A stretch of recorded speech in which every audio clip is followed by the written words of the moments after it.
का वचन जो सुनाया जाए आपकी जिंदगी में 100 गुना फल लाए। प्रभु यीशु मसीह के सामर्थ्य नाम में हम सब मांगते हैं। हालेलुया। परमेश्वर की प्रेजेंस में आपका स्वागत है सबका। 3 जनों को बोलो, 3 जनों को, परमेश्वर की हुजूरी में तेरा स्वागत है। अलग अलग लोगों को बोलो, बोलो बोलो, परमेश्वर की प्रेजेंस में तुम्हारा स्वागत है। जोर से भविष्यवाणी करो, आज तुम सेम नहीं जाओगे। आमीन। तारीफ करो फिर से परमेश्वर की। सब जन बैठ जाओ। सब जन अपनी बाइबल खोलेंगे। उत्पत्ति पहली पुस्तक 30 उसकी 14 आयत को मैं पढ़ता हूं। सब जन खोलो उसे। और उसके साथ मत्ती 18 उसकी 18 आयत। मत्ती 18 उसकी 18 में लिखा, मैं तुमसे सच कहता हूं, जो कुछ तुम पृथ्वी पे बांधोगे वह स्वर्ग में बंधेगा, और जो कुछ तुम पृथ्वी पे खोलोगे वह स्वर्ग में खुलेगा। सब बोलो आमीन।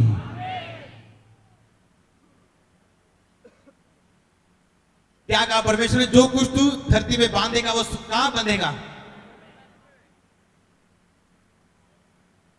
ऐसा नहीं लिखा होना चाहिए कि जो कुछ तू स्वर्ग पे बांधेगा वो धरती पे। लिखा धरती पे जो बांधेगा वो कहां बंधेगा? यानी स्वर्ग से जो निकलता है, स्वर्ग से जो आता है या जो आना बंद होता है, वो कहां से शुरू हुई? उसकी शुरुआत इस धरती से। कितने मेरी बात को समझ रहे हैं? आज जब मैं आ रहा था, परमेश्वर ने मुझे सुबह बताया कि पहले मेरे लोगों को बताना कि वर्ड की इंपॉर्टेंस क्या है, वचन की इंपॉर्टेंस कितना महत्वपूर्ण है ये वचन। आप एक बात को नोटिस करेंगे, जितने लोग वचन नहीं पढ़ते लेकिन प्रार्थना करते हैं वो हमेशा गलतियां करने वाले मसीही लोग होंगे, खासकर अपने स्वभाव में। कितने मेरी बात को समझ रहे हैं? आप नोटिस करेंगे इस चीज को कि जितने मसीही लोग, प्रार्थना करने वाले मसीही, वो प्रेयर में बैठेंगे, 2 घंटे प्रेयर करेंगे लेकिन बाइबल नहीं पढ़ेंगे। आप देखेंगे उनको गलतियां करते हुए, और ज्यादातर गलतियां वो कहां करेंगे? अपने स्वभाव में। कितनों को मेरी बात समझ आ रही? मैं सच कह रहा हूं कि नहीं? एक दिन मैंने आपको बताया था कि वचन कूलेंट की तरह है। मोटरसाइकिल में जो मोगलाइल पड़ता है ना, चलता किससे मोटरसाइकिल? मोगलाइल से या पेट्रोल से? फिर उसको डालने की क्या जरूरत है? गाड़ियां डीजल से चलती हैं, पेट्रोल से चलती हैं, फिर उनमें तेल डालने की क्या जरूरत है जो 1400-1500, 3000, 4000 का भी आता है वो? ताकि गाड़ी चलने के दौरान जब वो गर्म हो, तेल उसे क्या करता रहे? ठंडा करता रहे और इंजन फटे ना। आप बहुत सारे लोग देखेंगे जो प्रार्थना तो करते हैं लेकिन वचन उनकी जिंदगी में नहीं। वो जैसे ही प्रेयर रूम से बाहर आएंगे, लड़ाई शुरू, हाँ या ना। वो जैसे ही प्रेयर रूम से बाहर आएंगे, अपने घर से, अपनी माता से, अपने पिता से, अपने हस्बैंड, अपनी वाइफ से, जैसे ही प्रेयर रूम से बाहर आए, क्या करेंगे वो? क्योंकि उनका इंजन क्या हो चुका है? गर्म हो चुका है। क्योंकि प्रेयर आपकी बॉडी पे क्या डालती है? इफेक्ट डालती है। आप चार्ज हो जाते हैं, आप पावर में आ जाते हैं, आपका फेथ लेवल बड़ा होता है, आपकी बॉडी चार्ज हुई होती। और अगर वचन आप में नहीं है, आप फिर क्या हो जाएंगे? ब्लो अप कर जाएंगे आप। गाड़ी गर्म हो जाती है ना, वे धुआं छोड़ती, वे बोलते हैं इंजन गर्म हो गया, इंजन गर्म हो गया। अपने इंजन ठंडे रखो अगर लंबा चलना है तो। कितने मेरी बात समझ रहे हैं? इसीलिए मैं आपको वर्ड ज्यादा देता हूं आजकल। इस संडे कौन कौन चर्च में थे? क्या हमने हीलिंग्स नहीं देखी? चमत्कार नहीं देखे? वो चीजें आपको प्रार्थना करने के लिए प्रेरित करती है कि मैं भी जाऊंगा परमेश्वर की हुजूरी में और मैं भी प्रेयर करूंगा। लेकिन बाइबल बताती है प्रेयर करने के बाद या पहले अगर आपने वचन नहीं पढ़ा तो आप उस गाड़ी के समान है जो चल रही है लेकिन उसके अंदर कूलेंट नहीं है जो उसको ठंडा रखता है। उसके अंदर सिर्फ पेट्रोल है और गाड़ी स्पीड पे जा रही है। आप नोटिस करेंगे लोगों के बिहेवियर्स को, और आप नोटिस करेंगे ये पर्सन है, ये प्रार्थना करने वाला इंसान है, ये प्रेयर रूम में रहने वाला इंसान है, लेकिन इसके स्वभाव से पता नहीं चलता कि ये प्रार्थना करने वाला इंसान है। कारण क्या है कि वचन उसकी जिंदगी का क्या हिस्सा नहीं है। हालेलुया। वर्ड आपकी लाइफ में आपको स्ट्रॉन्ग करता है और आपको लंबा जाने के लिए आपको ताकत देता है, परमेश्वर का वचन। फिर आप प्रार्थना और वचन के द्वारा आप लंबा चल सकते हैं। लिखा जो इन धागों से बटी हो, जुड़ी हो, जल्दी नहीं टूटती। लिखा है कि नहीं लिखा? वो 3 धागे कौन से हैं? प्रार्थना, उपवास और परमेश्वर का वचन। परमेश्वर का वचन, प्रार्थना और उपवास। लिखा जो डोरी 3 धागों में बटी हो वो जल्दी नहीं टूटती। हालेलुया। वचन आपको क्या रखता है? आपको ठंडा रखता है। वो आपको ओवर स्पिरिचुअल नहीं होने देता, वो गलत रिएक्शन नहीं करने देता। परमेश्वर का वचन इसलिए इंपॉर्टेंट है आपकी लाइफ में। और कई लोगों की जिंदगी में सिर्फ वचन होगा, वो वचन सुनेंगे, बस वचन सुनाओ जी, वचन वचन सुनेंगे, लेकिन प्रार्थना नहीं हो। और वो वचन जो उन्होंने सुना उनकी जिंदगी में पूरा होता हुआ महसूस नहीं होता। इसलिए वो अकेला वचन उनकी जिंदगी में विश्वास को बढ़ाने के बजाय क्या करते हैं? कम कर देते हैं। इसलिए अकेला वचन भी आपके लिए क्या है? खतरनाक है। अकेली बाइबल भी आपके लिए क्या है? खतरनाक है। अधूरी जानकारी से अच्छा है कि जानकारी ली ना जाए। हाँ या ना? आज मैंने आपको क्या बताया कि इस्साकार कौन था, कहां से पैदा हुआ था? वो पैदा हुआ जब लिया और राहेल उसकी 2 बीवियां थी याकूब। किसको पता ये बात? लिया से वो प्यार नहीं करता था जितना वो राहेल से करते, इसलिए वो ज्यादा टाइम कहां रहता था? राहेल के पास। एक दिन लिया के बेटे को, बड़े बेटे को, रूबेन को मैदान में एक जड़ी बूटी मिलती है। वो राहेल देखती है, राहेल बोलती है ये मुझे दे दे, इसके बदले याकूब तेरा और मेरा पति, आज मैं तुझे उसके साथ रहने दूंगी। लिखा वो जड़ी बूटी लेती है, अपने पति याकूब को भेज देती है। हम पढ़ेंगे बाद में 14 आयत से। और जब उसे भेजती है, लिखा याकूब उसके पास जाता है, लिया के पास, और वो गर्भवती होती है। और उसके कौन सा बेटा होता है? उसका नाम क्या रखता है वो? इस्साकार, यानी मजदूरी में मिला पुत्र। और अगर आप बाइबल पढ़ें, जब आप उत्पत्ति में आपको पढ़ाता हूं, आगे बाइबल में लिखा हुआ इस्साकार एक ऐसे गधे के समान बना जो मैदान में घास को देख के बैठ गया और मजदूरी लेने से प्रसन्न हुआ। कितने मेरी बात को समझ रहे हैं? हम पढ़ेंगे, मैं आपको पढ़ के बताता हूं। सब खोलो उत्पत्ति 30 उसकी 14 आयत से मैं पढ़ता हूं। गेहूं की कटनी के दिनों में रूबेन को मैदान में दूधा फल मिले और वह उसको अपनी माता लिया के पास ले गया। तब राहेल जो लिया की छोटी बहन ने कहा, अपने पुत्र के दूधा फलों में से मुझे कुछ दे। उसने उससे कहा, तूने मेरे पति को, यानी लिया ने उसको कहा कि तूने मेरे पति को ले लिया है, तो क्या ये छोटी बात है? अब तू मेरे पुत्र के दूधा फल भी लेना चाहती? राहेल ने कहा, अच्छा तू मुझे दूधा फल दे। तब लिया ने कहा, मैंने जो अपने पति को अपनी दासी दी, इसलिए परमेश्वर ने मुझे मजदूरी दी, इसलिए उसका नाम उसने इस्साकार रखा। अब सब जन उत्पत्ति 49 उसकी 14 आयत को पढ़ो। उसमें लिखा, इस्साकार एक बलवंत गधा है।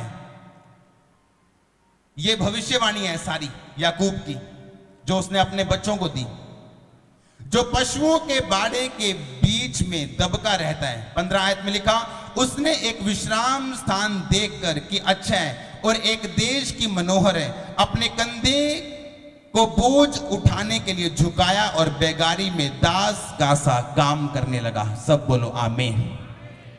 कैसा काम करने लगा वो? ऊंचे बोलो, बोलो दास के जैसा। कैसा? क्योंकि वो पैदा कहां से हुआ था? मजदूरी से। और उसने बड़े होके क्या की फिर? कई बार लोग मेरे पास आते बोलते हैं, हम ये फाइल लगाना चाहते हैं, हम ये मैरिज करना चाहते हैं, हम ये काम शुरू करना चाहते हैं। उनको लगता है शायद परमेश्वर बोलेगा हाँ या परमेश्वर बोलेगा ना। कई बार ऐसा होता है कि मैं जैसे एक व्यक्ति मेरे पास आया, उसने कहा कि मैं इस जगह पे परमेश्वर ने मेरी सेवकाई के रास्तों को खोला है, लेकिन मैं इस जगह पे सेवा करता हूं। मैंने कहा ये रास्ता परमेश्वर की ओर से नहीं। कई बार होता है जब हम परमेश्वर हमसे बात करते हैं और हम डायरेक्टली बताते हैं कि हाँ ये रास्ता परमेश्वर की ओर से है या नहीं। लेकिन कई बार मैं लोगों को बोलता हूं, जब लोग बोलते हैं कि मुझे ये काम करना है या मुझे ये काम करना है या मुझे ये काम करना है, मैं उनको बोलता हूं अच्छा कुछ दिन प्रार्थना में जाओ, तब परमेश्वर आपके रास्तों को खोल देंगे। उसका कारण क्या है? जब परमेश्वर मुझे डायरेक्ट नहीं बता रहा कि ये इसे जाना चाहिए इस बिजनेस में या इस काम में या इस सिचुएशन में, तो सबसे अच्छा रास्ता क्या है आपके लिए? सबसे अच्छा रास्ता ये कि आप अपनी आत्मिक जीवन में बढ़ने का फैसला करो। कितने मेरी बात समझ रहे हैं? अब लिया ने जो बेटा पाया उसका नाम इस्साकार रखा। वो बेटा कहां से पैदा हुआ था? मजदूरी के दूधा फलों से। उसने दूधा फल दिए, जड़ी बूटी दी, पति लिया और बेटा पैदा हुआ, हाँ या ना? लेकिन उस बेटे का नाम उसने क्या रखा? इस्साकार, यानी मजदूरी में मिला। और वही बेटा जब बड़ा होता तो क्या करता है? जबकि उसके बाकी बेटे, बाकी बच्चे कुछ अच्छे हैं कुछ नहीं। कारण इस आत्मिक पोजीशन में खतरनाक है अगर आपकी आत्मिक पोजीशन राइट नहीं है और आप एक बड़ा बिजनेस शुरू करना चाहते हैं। यह खतरनाक बात है अगर आपकी आत्मिक पोजीशन राइट नहीं है और आप एक बड़ा काम शुरू करना चाहते हैं। यह खतरनाक बात है अगर आपकी आत्मिक पोजीशन सही नहीं और आप एक सेवकाई को जन्म देना चाहते हैं। चाइनीज जो बच्चे होते हैं उनकी आंखें कैसी होती हैं? सीधी सीधी, छोटी छोटी। क्यों? उनके माता पिता की आंखें कैसी हैं? वैसी। अंग्रेज गोरे क्यों होते हैं? उनके माता पिता क्या हैं? अफ्रीकन काले क्यों हैं? उनके माता पिता क्या हैं? उसी तरह जो आप आत्मिक रीति में इस टाइम हैं, आप उसी तरह के बिजनेस, उसी तरह की जॉब, उसी तरह की मैरिज, उसी तरह की सेवकाई को जन्म दोगे। इसलिए मैं लोगों को बोलता हूं, कई बार जब मेरे पास आते पूछने के लिए, कई बार परमेश्वर डायरेक्ट बताता है कि ये काम नहीं करना। कई बार परमेश्वर बोलता है कि नहीं, आपने आत्मा में, बोलता हूं आत्मा में बढ़ो। अगर आप आत्मा में बढ़ते जाओगे, एक टाइम आएगा, हो सकता है परमेश्वर आपको बड़ा बिजनेस देना हो और आप ऑटो डालने की बात कर रहे हो और वो ऑटो परमेश्वर की ओर से हो, क्योंकि वो आपको सिर्फ थोड़े दिनों के लिए, क्योंकि अगर आप आत्मिक हैं, आप उसी ऑटो से एक दिन ट्रांसपोर्ट कंपनी के मालिक बन सकते हैं। फिर आप वही थोड़े से लोगों को आप बड़ा देश बना सकते हैं। लेकिन प्रॉब्लम क्या है? प्रॉब्लम यह है कि हमारी आत्मिक पोजीशन कैसी है। आज कितने मेरी बात को समझ रहे हैं? जैसे ही उनकी आत्मिक पोजीशन बिगड़ती है, वो लालच करती है, दूधा फल देती है, पति खरीदती है, वे नाम रखती है इस्साकार। इस्साकार पैदा होता है और लिखा जैसे इस्साकार पैदा होता है, याकूब उसके विषय में भविष्यवाणी करता है कि इस्साकार एक ऐसे गधे के समान है जिसने घास देखा, अपने बोझ, अपने कंधे को झुकाया और सारी उम्र के लिए उसने बेगारी में अपने आप को नीचे झुका दिया, यानी वो दास बनने के लिए तैयार हो गया। एक बार एक परमेश्वर का दास था, उसके बच्चे जो थे वो बड़े अजीब बिहेवियर के थे, अजीब सा बिहेवियर था उनका। उसको समझ नहीं आ रही थी, मैं प्रेयर भी कर रहा हूं, सब कुछ अच्छा चल रहा है, लेकिन मेरे बच्चों का बिहेवियर कैसे है? परमेश्वर की आत्मा ने कहा, याद कर वो दिन जब तेरी वाइफ गर्भवती हुई थी, तब तेरा बिहेवियर मेरे साथ अच्छा नहीं, तेरी जिंदगी मेरे साथ अच्छी नहीं। एक एक सेकंड परमेश्वर में रहना हमारे लिए जरूरी है। हालेलुया। परमेश्वर ऐसा परमेश्वर है जो पीढ़ियों दर पीढ़ी आप पे दया कर सकते हैं, लेकिन वो ऐसा भी परमेश्वर है जो एसाव के वंश को सालों दर सालों माफ नहीं करता। वो ऐसा भी परमेश्वर है। जैसे उनकी आत्मिक पोजीशन थी, वैसे ही बच्चा पैदा हुआ कि नहीं हुआ? आपकी जैसी आत्मिक पोजीशन है। कई बार लोग आगे पूछते मैं ये काम करूं या ना करूं, मैं बोलता हूं कुछ दिन प्रेयर करो। जब आप प्रेयर में होंगे, आप वचन में होंगे, आप आत्मिक रीति के साथ पोजीशन में होंगे, आप राइट पोजीशन में होंगे, आप कोई भी काम करेंगे, आपका जो पैदा किया गया प्रोडक्ट होगा वो आत्मिक होगा और वो परमेश्वर की ओर से होगा और फलवंत भी होगा। कितने मेरी बात को समझ रहे हैं? मैं क्या कहने की कोशिश कर रहा हूं आपको? परमेश्वर ने कहा जो तू धरती में बांधेगा वो आसमान में क्या होगा, यानी तुम्हारा जीवन कहां जुड़ा हुआ है? धरती के साथ। परमेश्वर ने नहीं कहा जो तू स्वर्ग में बांधेगा मैं धरती में, कहा तू धरती में बांधेगा मैं स्वर्ग में क्या कर दूंगा, बांध दूंगा। यानी जिस तरह से तू अपनी जिंदगी धरती पे जिएगा उसी तरह का फल मैं स्वर्ग में तुझे दूंगा, हाँ या ना। अब आपकी जिम्मेवारी है धरती पे किस तरह से आपने जीना है। हालेलुया। जब आप वचन में पक्के रहते हैं, ईमान में पक्के, विश्वास में पक्के रहते हैं, आप परमेश्वर आपको कॉन्फिडेंस देते हैं। आप जानते हैं आईपीएस जो पुलिस बनती है, जो आईपीएस एसएसपी बनते हैं, एसपी बनते हैं, आप जानते हैं थोड़ी स्टडी करने के बाद, ग्रेजुएशन करने के बाद, पोस्ट ग्रेजुएशन जितनी भी उनकी स्टडी चाहिए, उसके बाद उनकी इंटरव्यू होती, एक पेपर पास करने के बाद उनकी इंटरव्यू होती, उसके बाद उनको सेलेक्ट किया जाता है या उनको रिजेक्ट किया जाता है। कितनों को पता है ये बात। एक आईपीएस, एक लड़के ने आईएएस की परीक्षा पास कर दी, उस नंबर अच्छे आ गए, अब वो इंटरव्यू देने जा रहे हैं। जैसे वो इंटरव्यू देने के लिए गया, आगे ऑफिसर बैठे रहते हैं। जब आप इंटरव्यू देने के लिए जाते हैं आगे ऑफिसर बैठे होते हैं, कोई बड़े बड़े लेवल के। वो गया और अफसर ने उससे कहा, कहता ओए लड़के वो लाइट बंद कर जरा। कहता अच्छा सर। वो लाइट बंद करने चला गया, वो वापस बैठा, उसको रिजेक्ट कर दिया। एक और लड़का आया, कहता बाहर से पानी लेके आओ। कहता सर ये मेरा काम नहीं है पानी लेके आना, मेरा काम इंटरव्यू देना, मैं इंटरव्यू देने के लिए आया। वो सिलेक्ट हुआ लड़का। अब सुनो ध्यान। अब सुनने में ये बात अटपटी लग रही होगी, उसने एक तरह से उसकी बात को नकारा, लेकिन सोचने वाला अफसर क्या सोच रहे हैं कि अगर आज मैं बड़ा अफसर हूं और ये प्रेशर के नीचे पानी लेके आने के लिए मजबूर हो गया, जब ये अफसर बनेगा ये इसी तरह से मंत्रियों के प्रेशर में, बड़े लोगों के प्रेशर में आएगा और काम नहीं करेगा। उसके कॉन्फिडेंस को देख के उसे बड़ी आईएएस की, एसएसपी, उसे बड़े रैंक का उसे अफसर बनाया गया, उसके कॉन्फिडेंस को देख। अब सुनो ध्यान से, उसी तरह परमेश्वर की लाइन, उसी तरह परमेश्वर का जीवन है। एनिमी क्या देखते हैं, वो आपका कॉन्फिडेंस का लेवल देखता है कि आपका फेथ लेवल कितना है, कि क्या अगर आपके पास ब्लेसिंग नहीं है आप कुछ भी करने के लिए तैयार हैं। अगर आपकी आशीष रोक दी जाए तभी भी आप कुछ भी करने के लिए तैयार हैं, या आप अपने कॉन्फिडेंस में बने रहते हैं कि ब्लेस करे ना करे वो मेरा परमेश्वर है, आशीष दे ना दे वो मेरा परमेश्वर है। आमीन। आप अपनी पवित्रता के लेवल को खराब नहीं करते, आप इधर उधर नहीं भटकते। हालेलुया। अगर शैतान को निराश करना हो, अपने कॉन्फिडेंस को कभी खत्म ना करना। अगर उसे निराश करना हो तो 2010-11 में जब ये सेवकाई शुरू हुई तो जो बिल्डिंग बन रही थी हमारी, आपको पता वो गिर गई थी।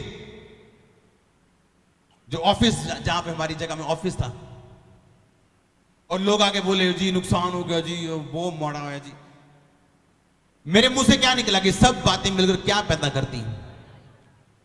मेरा कॉन्फिडेंस आप कभी लो नहीं देखेंगे। कारण क्या है, मैं जानता हूं वचन में क्या लिखा है और वचन मेरे लिए क्या कर सकता है और परमेश्वर मेरे लिए क्या कर सकता है। सब बातें मेरे टाइम पे आ रही, टाइम पे मुझको मिलेंगी। कोई इंसान मुझे लेट नहीं कर सकता, उसे लेट नहीं कर सकता, मेरी ब्लेसिंग को लेट नहीं कर सकता, मुझे डाउन नहीं कर सकता, नीचे नहीं कर सकता। आमीन। अगर कॉन्फिडेंस आपका हाई है तो कोई शैतान आपको डरा नहीं सकता। लोग अटैक करते हैं, शैतान अटैक करते हैं आपके कॉन्फिडेंस के लेवल को क्या करने के लिए, खत्म करने के लिए। अगर आप प्रेशराइज होकर काम कर रहे हैं आप कुछ नहीं कर सकते। डर भी एक आत्मा है। परमेश्वर ने कहा डरपोक लोग मेरे राज्य में प्रवेश नहीं करेंगे। कुछ लोग डरते हैं यीशु मसीह के नाम को एक्सेप्ट करने के लिए, अपने रिश्तेदारों के सामने, अपने मोहल्ले में छुप छुप के चर्च में आते हैं।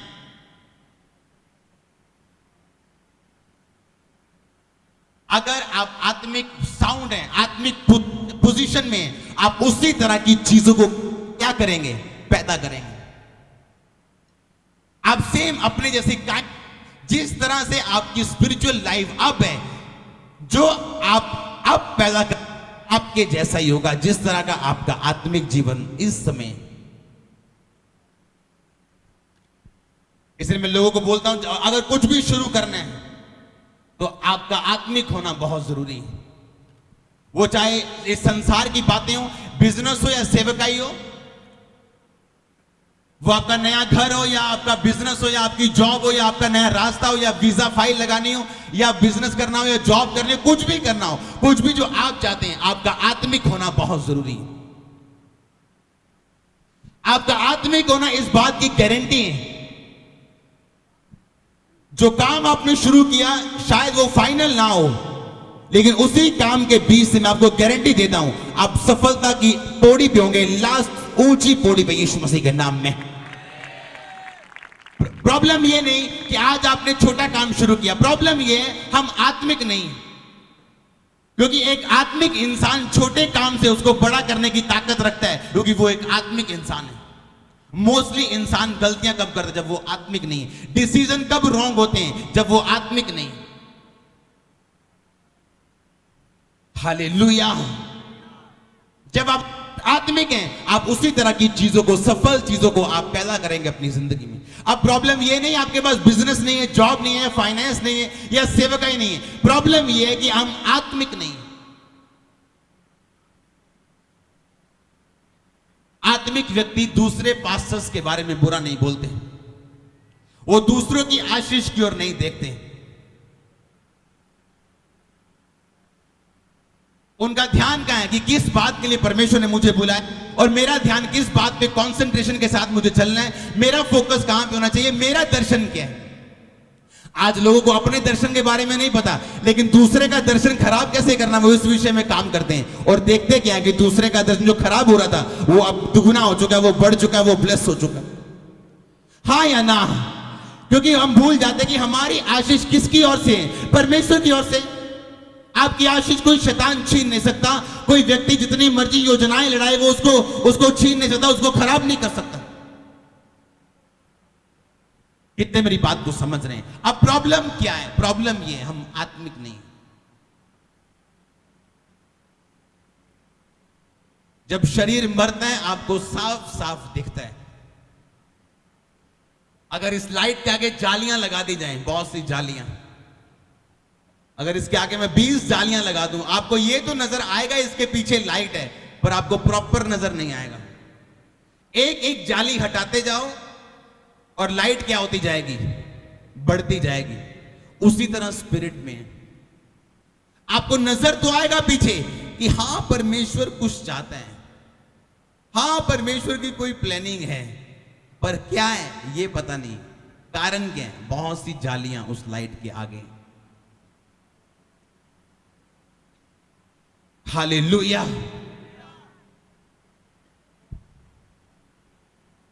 बहुत सी जालियां उस लाइट के आगे। जैसे जैसे वो जालियां हटती जाएंगी, लाइट क्लियर होती जाएगी। उसी तरह जैसे जैसे आप अपनी स्पिरिचुअल लाइफ में मैच्योर होते जाएंगे, आपको पता है कि अब प्रार्थना करने बैठने हैं। बहुत से लोग अभी अभी ऐसे हैं जिनको अभी तक पवित्र आत्मा की ओर से आप पूरी तरह से स्पिरिट फील्ड आप प्रेयर नहीं कर सकते, क्योंकि आत्मा में अभी बच्चे हैं कुछ लोग। कई बार जब प्रेयर रूम में हम जाते हैं, जब मैं कुछ परमेश्वर के दासों को सुनता था, जब मैं मसीह में आया था, बोलते थे कि हम 8 घंटे जब प्रेयर में बैठते हैं, 8 घंटे पता ही नहीं चलता। मैं सोचता यार झूठ बोलते हैं, 8 घंटे है ना, 8 घंटे पता ना चले बंदे नू। मेरे तो गोडे दर्द करते 1 घंटे बाद। कितने मेरी बात को समझ रहे हैं? मेरे गोडे दर्द नहीं करते, आपको वैसे एग्जांपल दे रहा हूं। आमीन। और जब इस टाइम हमें समझ आता है कि हाँ, अब जब हम प्रेयर रूम में जाते हैं, आप बिलीव करो 10 बजे जाना और 4 बजे निकलना, और हमें लगता है प्रेयर प्रॉपर नहीं हुई अभी 6 घंटे बाद। अभी भी स्पिरिट डिमांड कर रही, बॉडी शायद थक चुकी, स्पिरिट अभी भी बोल रही है प्रेयर प्रेयर प्रेयर। कारण क्या है? अब आत्मा, आपकी बॉडी, आपके इनर बीइंग, आपके अंदर जो आदमी है, उसको इस्तेमाल कर रहा है होली स्पिरिट उन कामों के लिए जिसके लिए परमेश्वर ने आपको चुना है। लेकिन वो होता कब है? वो तब होता है जब धीरे धीरे आप जालियां हटाना शुरू करते हैं। डर एक जाली है, पाप एक जाली है, प्रार्थना ना करना एक जाली है, बाइबल ना पढ़ना एक जाली है। जैसे जैसे वो जालियां हटती जाती हैं, आप देखते हैं लाइट क्लियर हो रही है, विजन क्लियर हो रहा है। आप अपना करना क्या है क्लियर हो रहा है, आपका बिजनेस कैसा होना चाहिए, परमेश्वर कहां आपको लेके जाना चाहते हैं, वो सारा कुछ साफ साफ हो चुका है। कंफ्यूजन खत्म हो चुकी, डर खत्म हो चुका है। कारण क्या है, जैसे जैसे आप शरीर हटाते जाएंगे आत्मा में आप उतना क्लियर देखते जाएंगे। इसलिए कुछ लोग जो प्रार्थना करते हैं उनको नींद आती है। कारण क्या है, उनकी पवित्र आत्मा उनकी आत्मा के साथ एक होकर प्रार्थना नहीं कर रहे हैं, वो शरीर में कर रहे हैं। इसका मतलब ये नहीं प्रार्थना करना बंद कर दो, इसका मतलब ये करते जाओ प्रार्थना। एक दिन आप उस लेवल पे आएंगे यीशु मसीह के नाम में। मैं आपको बता रहा हूं, पवित्र आत्मा जो आपके साथ प्रार्थना करेगा, आप देखेंगे रिजल्ट को, आप महसूस करेंगे हाँ कि मैं प्रार्थना नहीं कर रहा हूं, होली स्पिरिट मेरे अंदर से आहें मार मार के, आहें भर भर के प्रार्थना कर रहे हैं। और फिर आप वचन से प्रार्थना करेंगे, इमोशंस के साथ नहीं, फीलिंग के साथ नहीं, चिल्लाहट के साथ नहीं, चंगाई की भावना के साथ नहीं। फिर आप जानेंगे परमेश्वर की मर्जी को प्रैक्टिकली अपनी स्पिरिट में। हालेलुया।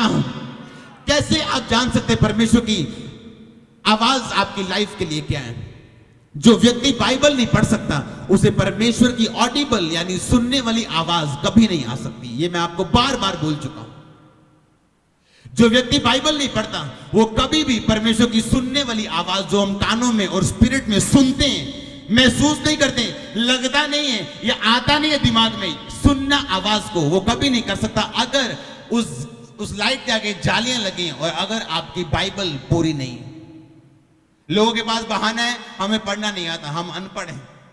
और आज अगर वेस्टर्न यूनियन से 50,000 रुपया आपकी बहन भेज दे इंग्लैंड से और आप अनपढ़ हैं, आप 2 घंटे में पैसे निकाल लोगे। अगर वो चिट्ठी अंग्रेजी क्या, पारसी और फारसी और यहूदी भाषा में क्यों नहीं, आप उसे निकाल के अब 50,000 घर पे लेके आए। क्यों? क्योंकि पैसे का मामला है। और ये वचन मैं आपको बता सकता हूं, ये पैसे से बहुत ज्यादा कीमती है। मैं आपको इमोशनली नहीं बता रहा हूं कि हाँ ये वचन बड़ा कीमती है, मैं सच में कह रहा हूं। ये आपको वहां लेके जा सकता है जहां आप सोच भी नहीं सकते। जब लोग मेरे पास आते हैं, कुछ बुजुर्ग लोग मेरे पास आते हैं, बोलते हैं हम पढ़े नहीं। मैंने कोई बात नहीं, आप नहीं पढ़े हो, जाओ अपने मोहल्ले में किसी बच्चे को 200 रुपया दो, 500 रुपया दो और ट्यूशन पढ़ो। 2 महीने में आपको बाइबल पढ़नी आ जाएगी। आप क्यों पौड़ियों के सहारे चलना चाहते हो, वे साथियों के सहारे चलना चाहते हो? क्यों अपने बच्चे को बार बार बोलते हो बाइबल सुनाने के लिए? हो सकता है परमेश्वर ने उस दिन यशाया के द्वारा आपसे बात करनी हो और आपका बच्चा यिर्मयाह खोल के बैठ जाए। क्यों दूसरे पे रखते हो? क्यों खुद जिम्मेवारी नहीं लेते आप? जब वचन से प्रेम ही नहीं है, फिर आप बाइबल के बगैर अब 3 घंटे प्रार्थना के बाद उठोगे, अपनी सास से, अपनी बहू से, अपने बच्चों से लड़ोगे क्योंकि आप गर्म हो चुके हैं। प्रेयर का आपकी बॉडी पे भी एक जबरदस्त एनर्जी आपको इफेक्ट आता है और आपकी स्पिरिट पे भी आता है। डर की आत्मा काम कर रही हो तो प्रार्थना में बैठ जाओ। अगर प्रार्थना से उठेंगे आप डर को ढूंढेंगे, कहां है, कहां वो डर। कितने मेरी बात को समझ रहे हैं? अगर वही वेस्टर्न यूनियन से पैसे निकालने हो, चिट्ठी अंग्रेजी में हो, तो अनपढ़ बंदा भी ले आता है उसे। अगर बाइबल पढ़नी हो तो फिर अनपढ़ता हमारे दुश्मन क्यों है? हालेलुया। शैतान नहीं चाहता आप बैलेंस लाइफ जिए, वो नहीं चाहता आप वचन को ध्यान से समझे और पढ़े। वो एक विश्वासी को वचन से दूर रखना चाहता है। अगर किसी ने कोई पढ़ा लिखा है तो उसे प्रेयर से दूर रखना चाहता है। जैसे जैसे जालियां हटेंगी आपकी लाइफ क्लियर होती जाएगी। आपने करना क्या है क्लियर होता जाएगा, कंफ्यूजन खत्म होना शुरू हो जाएंगे। ये परमेश्वर ने नहीं करना, किसने करना है? सुना नहीं? सो तो नहीं गए आप? किसने करना है? ऊंची आवाज में आपने और मैंने करना है ये काम। कुरिन्थियों में लिखा कि आप परमेश्वर के स्वरूप में अंश अंश करके क्या करते जाते हैं? आप बदलते जाते हैं। जैसे जैसे आप आत्मा में रोज सीखते हैं, बाइबल के वचन के अनुसार आप बाइबल पढ़ते हैं, आप कुछ सीखते हैं। आप चर्च में आते हैं, आप कुछ सीखते हैं। आप इसीलिए देखेंगे जो लोग लगातार दोनों बंदगियां अटेंड करते हैं, उनकी नॉलेज ज्यादा है, उनकी आत्मा में जो सामर्थ्य है ज्यादा है दूसरे लोगों से। कितने मेरी बात को समझ रहे हैं? क्योंकि हम क्या कर रहे हैं? हम ट्रेंड कर रहे हैं। हालेलुया। आपको अपनी बॉडी को अगर आप फौजी की ट्रेनिंग को देखो तो अपनी बॉडी को ट्रेंड करना उन्हें सिखाया जाता है।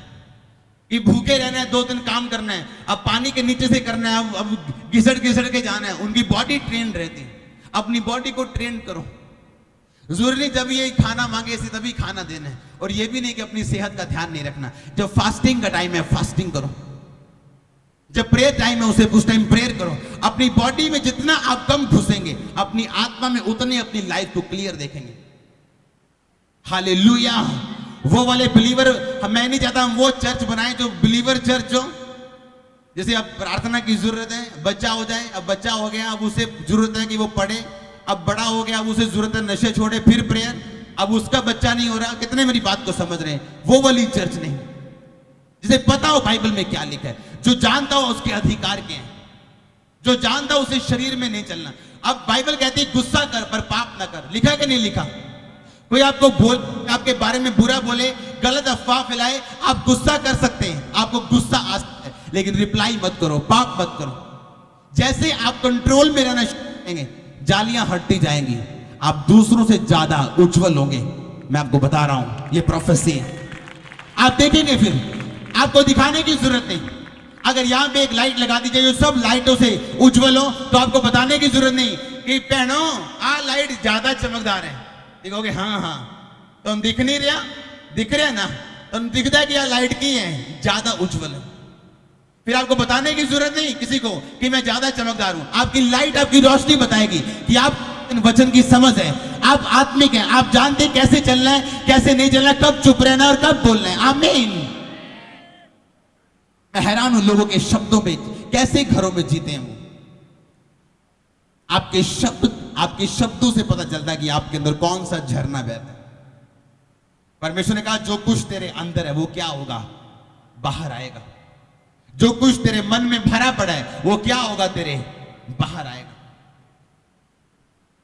हालेलुया। कुछ विश्वासियों के शब्द ऐसे हैं कि दिल करता है कि पहले बैठ के उनकी 6 घंटे क्लास लोगे, तुम बोल क्या रहे हो। आपके शब्द नॉर्मल लाइफ में भी विश्वास से भरे होने चाहिए। हालेलुया। वो अगर आप आईपीएस, अगर आप आईएएस, एसएसपी, एसपी जो भर्ती होते हैं, आप वो सिर्फ रिटर्न से भर्ती नहीं होते। अगर रिटर्न किसी व्यक्ति का टेस्ट अच्छा नंबर से पास हो, इंटरव्यू में वो फेल हो जाए, वो फेल है, चाहे वो रिटर्न उसके बहुत अच्छे मार्क्स आए। जब तक उसका कॉन्फिडेंस नहीं परखा जाता, उसे कभी भी वो नौकरी नहीं दी जाती। कितने मेरी बात को समझ रहे हैं? आप आत्मिक लाइफ जीने के लिए बुलाए गए। अमालेकी कहां से पैदा हुए थे? कहां से हुए थे? एसाव से। हुए या नहीं हुए? और क्या श्राप था उनको कि तू तलवार के बल से क्या रहेगा, तेरे को उपजाऊ भूमि पे स्थान नहीं मिलेगा। इसीलिए अमालेकी हर वक्त मार मार के लोगों को अपना पेट पालते थे, क्योंकि परमेश्वर की ओर से श्रापित थे। श्रापित क्यों थे? क्योंकि एसाव ने शरीर में एक काम किया था। हाँ या ना? आज शैतान आपका दुश्मन नहीं है, शरीर आपका दुश्मन है। क्या शैतान ने वो फल लेके हवा के मुंह में डाल दिया था? हैं? हवा ने वो फल लेके आदम के मुंह में डाल दिया था? क्या किया था उसने? सिर्फ खाने के लिए बोला था। हालेलुया। उसने जबरदस्ती नहीं किया। अपने आप को फिल करो रोज परमेश्वर के वचनों के साथ। रोज घर से निकलते वक्त, उठते वक्त, बैठते वक्त परमेश्वर, अगर आप हिंदी की बाइबल में पढ़े तो लिखा, व्यवस्था की ये पुस्तक तेरे चित्त से कभी उतरने ना पाए। जबकि इंग्लिश की बाइबल में लिखा, व्यवस्था की ये पुस्तक तेरे मुंह से कभी उतरने ना पाए। अब शायद हिंदी वालों ने ठीक कर दिया उसे। असली क्या है वचन? तेरे मुंह से कभी उतरने ना पाए। मुंह में कब होगी? अगर पेट में, अगर दिल में भरी होगी आपने तो। हालेलुया। एक कमजोर विश्वासी दवाइयों के लिए परमेश्वर का धन्यवाद करेगा, और मजबूत विश्वासी वो जानता है उसके कोड़े खाने से वो चंगा हो चुका है, आजाद हो चुका है। आमीन। वो आजाद हो चुका है, वो जानता है। एक मजबूत विश्वासी अपनी आंखों से कभी नहीं जाएगा देखने में। वो चाहे डॉक्टर के पास उसे जाना पड़े, उसे जाके दवाई लेनी पड़े। वो जानता है उसके कोड़े खाने से वो चंगा हो चुका है। ये सिर्फ गवाही के लिए, रिपोर्ट गवाही के लिए, डॉक्टर का बोलना गवाही के लिए। वो जानता है कि उसकी जिंदगी में जो कुछ भी हो रहा है वो एक गवाही के लिए पैदा हो रहा है। आमीन। वो जहां से भी गुजर रहे हैं उसका कारण सिर्फ परमेश्वर की महिमा है और सिर्फ गवाही है, अगर वो असली विश्वासी है तो। अगर शैतान आपकी चंगाई के उत्सुकता को देखता है तो वो कभी आपको चंगा नहीं होने देता, क्योंकि वो आपको फिर अलग अलग जगहों पे घुमाएगा। वैश्याएं कैसी होती हैं? एक बंदा, फिर दूसरा बंदा, फिर तीसरा बंदा। शैतान आत्मिक वैश्याएं बनाता है लोगों को, वो एक जगह कभी बैठने नहीं देता उनको। हालेलुया। और इस तरह के लोग कभी आशीषित नहीं हो आपको मिलेंगे।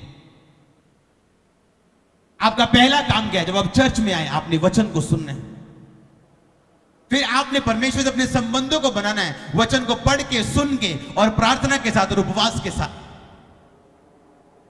धीरे धीरे आप वहां पहुंच जाएंगे जहां जिस काम के लिए परमेश्वर ने आपको बुलाया है। फिर आप जरूर तारीफ करेंगे परमेश्वर की। आपका परिवार भी तारीफ करेगा आपके साथ, फिर यीशु मसीह के नाम में। आपका आमीन छोटा है, अभी भी छोटा है। हालेलुया। परमेश्वर बीमारी को इस्तेमाल, किसी भी चीज को इस्तेमाल कर सकता है आपको आत्मिक रीति के साथ बढ़ाने के लिए। वो आपको चेक कर सकता है, देख सकता है। कितनों को आज का वचन समझ आए? अगर कुछ शुरू करना है तो पहले कैसे होना पड़ेगा? अगर कुछ चाहिए परमेश्वर से, कैसा होना पड़ेगा पहले? अगर पाप की पोजीशन में कुछ शुरू करोगे तो वो वैसे ही शुरू होगा जिस तरह के आप हैं। फिर आप किसी ऐसे सेवक को देखोगे ना जिसकी आदत चुगली करना है, उसकी सारी चर्च में चुगली करने की आदत होगी, आप देख लेना।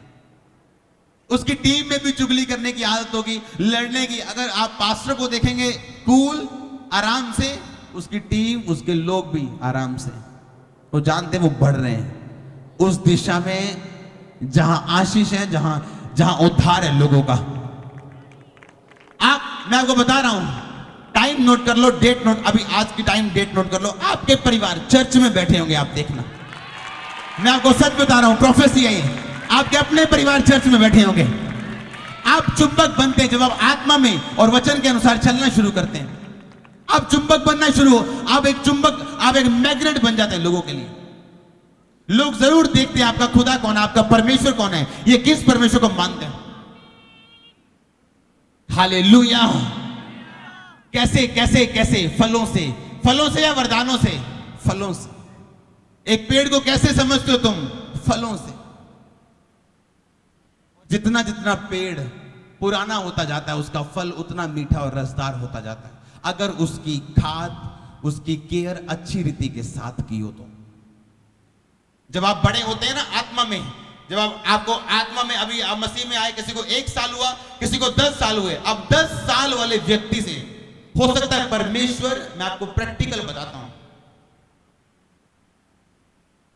कहते ना सबके लिए एक डंडा नहीं है, कहते हैं कि नहीं? सबको एक रस्सी से नहीं बांध, कहते हैं ना। आप 1 साल वाला बंदा देखोगे, उसने कुछ गलती की, उसको अलग सजा है, उसको थोड़ी सजा है। आप 10 साल वाले मसीह को वही गलती करते देखोगे, उसको बड़ी और लंबी सजा है। वही गलती अगर सेवक करेगा उसको सबसे बड़ी लंबी सजा है। कितने मेरी बात समझ रहे हैं? जैसे जैसे एक पेड़ इस धरती पे पुराना होता जाता है, उसके फल जो हैं उतने मीठे और अच्छे होते जाते हैं। इसका मतलब परमेश्वर, जब आप आत्मिक जिंदगी में बढ़ते हैं, अब आपको 10 साल हो गए मसीह में, अब आप 2 साल वाली गलती अब नहीं कर सकते। तब माफी मिल गई, अब नहीं मिलेगी। तब कम इफेक्ट हुआ, अब ज्यादा इफेक्ट होगा। और वही गलती अगर सेवक करे तो लंबा इफेक्ट होगा। हालेलुया। कितने मेरी बात को समझ रहे हैं? आप क्या पैदा करेंगे, जिस पोजीशन में आप हैं आप वही पैदा करेंगे। जिस तरह की आत्मिक पोजीशन में आपकी जिंदगी है, आप उसी तरह के प्रोडक्ट्स पैदा करेंगे। अपने हाथों को उठाओ, बोलो परमेश्वर मुझ पे दया कर और मुझ पे अनुग्रह कर।